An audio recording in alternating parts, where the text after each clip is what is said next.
Hello guys, ఇవాళ అయితే మనము ఇండియన్ బైట్స్ అండ్ బేకరీని కొత్త రెస్టారెంట్ ఓపెన్ అయితే ఇండియన్ రెస్టారెంట్ మేము అక్కడికైతే వచ్చేసాము. చూద్దాము ఎలా ఉంది అని చెప్పి. అండ్ మన తెలుగు వాళ్ళే పెట్టారు కాబట్టి వచ్చి మాట్లాడదామని చెప్పి స్టూడెంట్స్ అందరూ చాలా మంది యాక్టివ్గా పార్టిసిపేట్ చేశారు అనమాట. ఇక్కడికి వచ్చి రాగానే ఎంట్రన్స్ అయితే అద్దరిపోయింది కదా, వినాయకుడి బొమ్మ అయితే చాలా బాగుంది. ఇంకా మా ఫ్రెండ్స్ అందరూ వచ్చి కూర్చుని ఫుడ్స్ టేస్టింగ్ అయితే స్టార్ట్ చేసేసారు. చాలా మంది క్రౌడ్ వచ్చారంట, ఫుల్ బిజీ ఉంది వాళ్ళ రెస్టారెంట్ అని చెప్పి చెప్తూ ఉన్నారు. మెన్యూ అయితే సమోసాల దగ్గర నుంచి బిర్యానీ, లస్సీ ఎవ్రీథింగ్ ఉన్నాయి. మేమైతే ఇంకా కొన్ని ఫుడ్ ఆర్డర్ చేసుకుని స్టార్ట్ చేసాము.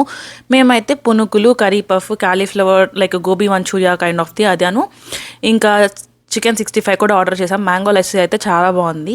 ఇక్కడ పునుకులు అయితే ఇండియా స్టైల్లో ఉన్నాయి. పల్లి చట్నీ అయితే అద్దరిపోయింది గైస్, ఇండియా గుర్తొచ్చింది నాకైతే. ఇంకా ఫ్రెష్ స్వీట్స్ కూడా ఉన్నాయి. అందులో నేనైతే కాజు కట్లే తిన్నాను. అండ్ తర్వాత గీ కారం దోశ ఆర్డర్ చేసాము. పల్లి చట్నీ ఇంకా సాంబార్ అయితే ఇచ్చారనమాట. చాలా బాగుంది.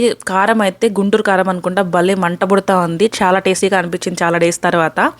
ఇంకా చికెన్ 65 గైస్, ఇది కూడా చాలా బాగుంది. ఇంకా అట్లా అన్నీ తినేసేసి కొంచెం షాపింగ్ చేసి అయితే వెళ్ళిపోయాము. దగ్గరలో ఉంది, ఎవరైనా ఖచ్చితంగా విజిట్ చేయండి.